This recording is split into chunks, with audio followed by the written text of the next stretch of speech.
आइए जानते हैं आज के प्रमुख अंतर्राष्ट्रीय खबरों को। पहले एक नजर हेडलाइंस पे। असम के जोरहाट में वायुसेना का AN-32 विमान क्रैश, देश के 5 जवान बलिदान। उपेंद्र कुशवाहा एक बार फिर चुने गए RLM के राष्ट्रीय अध्यक्ष।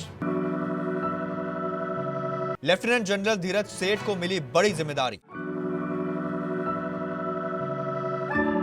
अहमदाबाद विमान हादसे का वीडियो बनाने वाले आर्यन को क्यों छोड़ना पड़ा शहर। इजरायल से अंतर्राष्ट्रीय स्तर तक घिरे अमेरिका ईरान डील, नेतन्याहू के लिए क्यों है कड़वी गोली। बब्बल है या नहीं यह तो समय ही बताएगा। उदय कोटक ने स्पेसएक्स की वैल्यूएशन पर उठाए सवाल। क्या आपका भी इस बैंक में अकाउंट है? RBI ने लगाया 6 महीनों की प्रतिबंध। रवि किशन की धुरंधर फिल्म 13 साल बाद हुई वायरल। सनी देओल और अक्षय खन्ना का इक्का OTT पर मचाएंगे गदर। गला पकड़ा, प्लास्टिक पाइप से पीटा, बांग्लादेशी क्रिकेटर ने पुलिस पर लगाए गंभीर आरोप। भारतीय वायुसेना IAF का एक AN-32 परिवहन विमान असम के जोरहाट एयरफोर्स स्टेशन पर दुर्घटनाग्रस्त हो गया है। भारतीय वायुसेना द्वारा दी गई जानकारी के अनुसार यह हादसा तब हुआ जब AN-32 जोरहाट एयरफील्ड पर उतरने की कोशिश कर रहा था। IAF अधिकारियों के अनुसार भारतीय वायुसेना का AN-32 विमान एयरफोर्स स्टेशन के परिसर के भीतर ही दुर्घटनाग्रस्त हो गया। क्रैश होने के तुरंत बाद विमान में भीषण आग लग गई। हादसे की खबर मिलते ही आपातकालीन प्रतिक्रिया टीमों को तुरंत मौके पर रवाना किया गया, जो आग पर काबू पाने और स्थिति को नियंत्रण करने के प्रयास में जुटी है। IAF अधिकारी ने बताया कि असम के जोरहाट एयरबेस पर AN-32 ट्रांसपोर्ट एयरक्राफ्ट के क्रैश होने से भारतीय वायुसेना के 5 जवान बलिदान हो गए हैं। इस हादसे में को पायलट को बचा लिया गया है, जिसका इलाज चल रहा है। राष्ट्रीय लोक मोर्चा नेता उपेंद्र कुशवाहा को एक बार फिर पार्टी का राष्ट्रीय अध्यक्ष चुन लिया गया है। शनिवार को दिल्ली के कॉन्स्टिट्यूशनल क्लब ऑफ इंडिया में पार्टी का राष्ट्र अधिवेशन हुआ। अधिवेशन में सर्वसम्मति से पार्टी के संस्थापक और सीनियर नेता उपेंद्र कुशवाहा को कार्यकाल 2026-29 के लिए फिर से राष्ट्र अध्यक्ष चुना गया है। पार्टी ने प्रेस रिलीज जारी कर यह जानकारी दी। प्रेस रिलीज के मुताबिक राष्ट्रीय लोक मोर्चा ने संकल्प लिया कि पार्टी सामाजिक न्याय, शिक्षा, रोजगार, किसानों के हित तथा बिहार के समग्र विकास के मुद्दों को मजबूती से उठाते रहेंगे। इस दौरान पार्टी के अन्य विधायक, बिहार सरकार में मंत्री और उनके बेटे दीपक प्रकाश भी मौजूद रहे।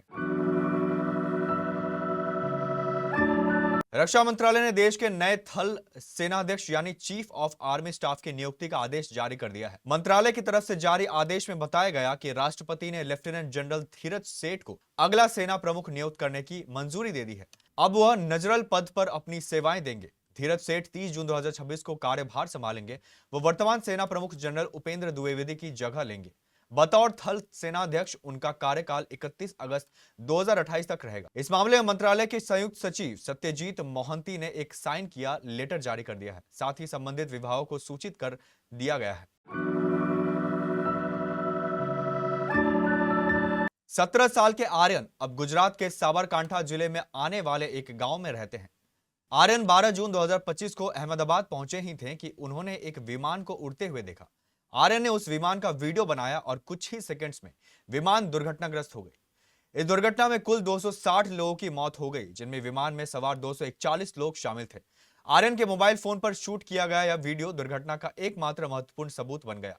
13 जून 2025 को BBC गुजराती ने आर्यन का पता लगाया और उनका इंटरव्यू लिया। अब 1 साल बाद आर्यन अपने गांव में रहते हैं और विमान का वीडियो बनाने से डरते हैं। आर्यन अपने माता पिता और एक बहन के साथ साबरकांठा के खानपुर गांव में रहते हैं। उन्होंने हाल ही में 12वीं की परीक्षा पास की है और कॉलेज में पढ़ाई करने के लिए तैयार हैं। इजरायल के प्रधानमंत्री बेंजामिन नेतन्याहू फिलहाल असमंजस में फंसे हुए हैं, क्योंकि ईरान और अमेरिका शांति समझौते करने के करीब है। यह समझौता इजरायली PM बेंजामिन नेतन्याहू के लिए एक कड़वा घूंट पीने जैसा है। इजरायल और अमेरिका ने मिलकर 28 फरवरी को ईरान पर हमला किया था। इसके बाद 8 अप्रैल को लड़ाई रुकी तो समझौते के लिए अमेरिका ईरान में बातचीत शुरू हुई। इस बातचीत में न सिर्फ इजरायल किनारे दिखा है, बल्कि अमेरिका ने बेंजामिन नेतन्याहू को लेबनान समेत कुछ मुद्दों पर फटकारा तक है। पत्रकार और अंतर्राष्ट्रीय मामलों के जानकार बराक रेविड ने एक्सियोस में अपने एक विशेषण में कहा है कि ईरान के साथ डोनाल्ड ट्रंप का प्रस्तावित समझौता बेंजामिन नेतन्याहू के लिए कड़वी गोली है। गुरुवार शाम को ट्रंप ने नेतन्याहू को एक ऐसी खबर देने के लिए फोन किया जो वे सुनने नहीं चाहते थे। ट्रंप ने नेतन्याहू से कहा कि अब इस युद्ध को खत्म करने का समय आ गया है और यह एक बहुत अच्छा समझौता है।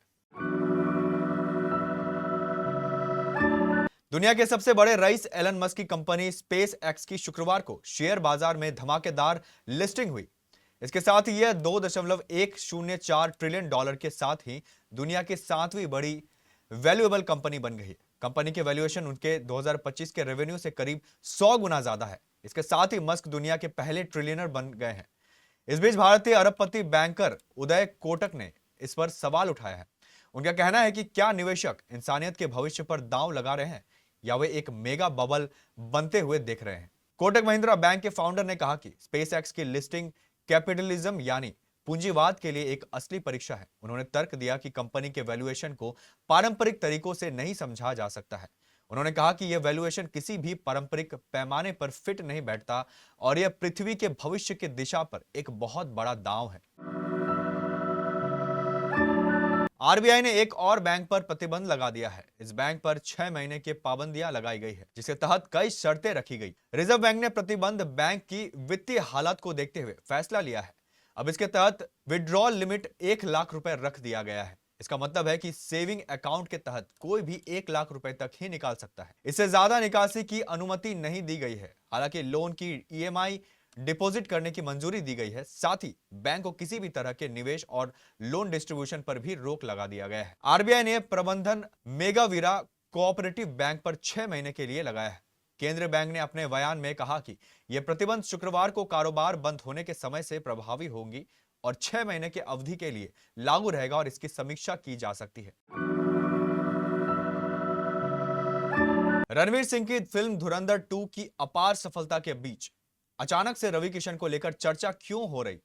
रिलीज के 1 दशक से भी ज्यादा समय बाद रवि किशन की Bhojpuri action film Dhurandhar the shooter को लेकर हर कोई बात कर रहा है। क्या है यह पूरा मामला? चलिए थोड़ा विस्तार से समझते हैं। रणवीर सिंह की सुपरहिट फिल्म धुरंधर की वजह से रवि किशन की साल 2013 की फिल्म को कई लोग ऑनलाइन सर्च करके देख रहे हैं। फिल्म के कई सारे क्लिप्स सोशल मीडिया पर वायरल हो रहे हैं। जब रवि किशन से धुरंधर द शूटर को मिल रही इस नई लोकप्रियता के बारे में पूछा गया तो उन्होंने अपने खास अंदाज में मजाकिया जवाब देते हुए कहा कि आज जिनके पास इस फिल्म के अधिकार हैं वही शायद इसकी नई लोकप्रियता का सबसे ज्यादा फायदा उठा रहे हैं। जहां एक तरफ सनी देओल की बंटवारा 1947 फिल्म 14 अगस्त को थिएटर्स में रिलीज हो रही है, तो वहीं उनकी एक और फिल्म इक्का जल्द ही ओटीटी पर दस्तक देने वाली है। इस फिल्म में सनी देओल के साथ अक्षय खन्ना भी नजर आएंगे, जो धुरंधर में रहमान डकैत के रोल से गर्दा उड़ा चुके। इक्का के जरिए सनी देओल और अक्षय खन्ना करीब 29 साल बाद किसी फिल्म में नजर आएंगे। इससे पहले दोनों ने 1997 में आई फिल्म बॉर्डर में साथ काम किया था। अब उनकी इक्का की चर्चा है, जिसकी रिलीज डेट सामने आ चुकी है। इक्का को आप घर बैठे सुकून के साथ देख सकते हैं, क्योंकि इसे सीधे ओटीटी पर ही रिलीज किया जाएगा। यह एक कोर्ट रूम ड्रामा है जिसमें सनी देओल वकील बने हैं और उनके सामने कटघरे में अक्षय खन्ना है। इक्का में अक्षय खन्ना नेगेटिव किरदार में है और उनका लुक काफी हद तक धुरंधर के रहमान डकैत की याद दिलाता है। बांग्लादेश क्रिकेट में उस समय हड़कंप मच गया जब स्टार स्पिनर नईम हसन ने पुलिस पर मारपीट और दुर्व्यवहार के गंभीर आरोप लगाए। 25 वर्षीय क्रिकेटर का दावा है कि चटगांव में पुलिसकर्मियों ने न सिर्फ उनके साथ अभद्र व्यवहार किया बल्कि उन्हें डंडों और प्लास्टिक पाइप से पीटा। इस घटना के सामने आने के बाद बांग्लादेश क्रिकेट बोर्ड बीसीबी से लेकर देश के कई मौजूदा और पूर्व क्रिकेटरों ने कड़ी प्रतिक्रिया दी है और मामले की निष्पक्ष जांच की मांग की है। रिपोर्ट्स के मुताबिक नईम हसन शुक्रवार रात ढाका से चटगांव लौट रहे थे। वह Dhaka premier division cricket league में प्राइम बैंक क्रिकेट क्लब से जुड़े कार्यक्रम के बाद अपने घर जा रहे थे। इसी दौरान लाल खान बाजार इलाके के पास उनकी सीएनजी ऑटो रिक्शा को कुछ पुलिस कर्मियों ने रोक लिया। नईम का आरोप है कि पुलिस ने उन्हें रोकने का कोई स्पष्ट कारण नहीं बताया। इसके बजाय अधिकारियों ने शुरुआत से ही आक्रामक रवैया अपनाया और उनके साथ बदसलूकी शुरू कर दी। नईम हसन के अनुसार पुलिसकर्मियों ने उनका गला पकड़ लिया और जबरन उन्हें दूसरे ऑटो रिक्शा में बैठाकर थाने ले जाने की कोशिश की। उन्होंने बताया कि आसपास मौजूद लोगों ने पुलिस को समझाने की कोशिश की कि वो बांग्लादेश की राष्ट्र टीम के क्रिकेटर हैं, लेकिन अधिकारियों ने किसी की बात नहीं सुनी। नईम ने मीडिया से बातचीत में कहा, मैं लगातार उन्हें बता रहा था कि मैं राष्ट्र क्रिकेटर हूं, लेकिन उन्होंने मेरी बात सुनने से इनकार कर दिया। उन्होंने मुझे डंडों और प्लास्टिक पाइप से पीटा। जब थाने पहुंचकर मैंने अपनी पहचान बताई, तब भी मेरे साथ सम्मानजनक व्यवहार नहीं किया गया।